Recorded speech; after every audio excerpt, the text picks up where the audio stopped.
এই উদ্দেশ্যে মাননীয় মুখ্যমন্ত্ৰীক ধন্যবাদ জনাব লাগে। কাৰণ এইটো যিটো প্ৰয়াস যে চাইল্ড মেৰেজ বন্ধ হ'ব লাগে, প্ৰত্যেকজন ল'ৰা ছোৱালীয়ে ভালকৈ পঢ়িব লাগে, নিজৰ পায়ে থিয় হ'ব লাগে।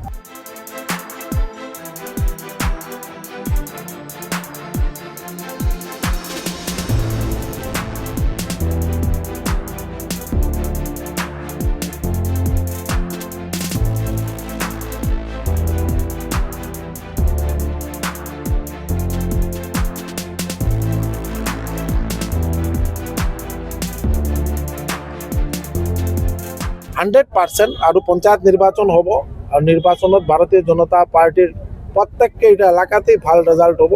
ৱেইট এণ্ড চি, টাইম আহিব দিয়ক।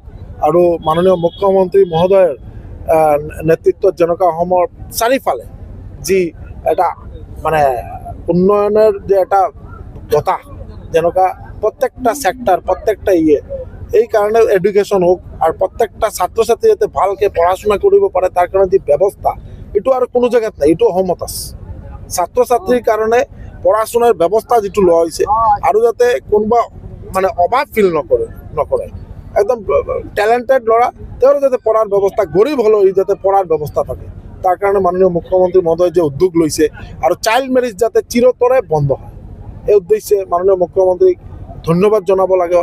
কাৰণ এইটো যিটো প্ৰয়াস যে চাইল্ড মেৰেজ বন্ধ হ'ব লাগে, প্ৰত্যেকজন ল'ৰা ছোৱালীয়ে ভালকৈ পঢ়িব লাগে, নিজৰ পায়ে থিয় হ'ব লাগে, এইকাৰণে মাননীয় মুখ্যমন্ত্ৰী মহোদয়ৰ উদ্যোগ বহুত প্ৰশংসনীয়।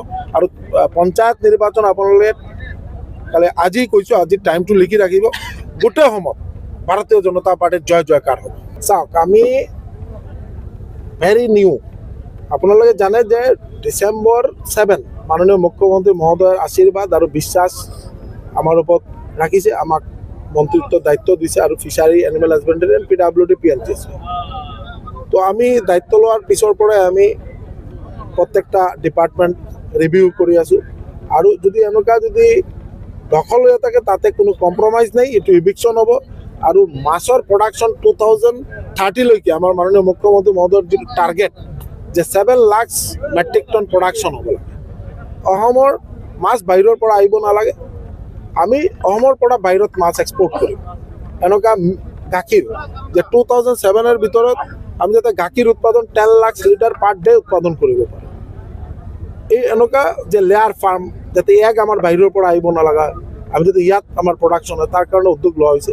তো আমি প্ৰয়াস চলাইছোঁ, আৰু মাননীয় মুখ্যমন্ত্ৰী মহোদয়ে যিটো চিন্তাধাৰা কৰে আপোনালোকে জানে, যিটো এটা আপ টু দ্য টাৰ্গেট, যেতিয়ালৈকে এইটো মানে আমি পৌঁছিব নোৱাৰোঁ ইমান দিনলৈকে কোনো ৰেষ্ট নাই। তো এই উদ্দেশ্যে আমাৰ কাম চলি আছে, আৰু তাতে কোনো কম্প্ৰমাইজো নাই।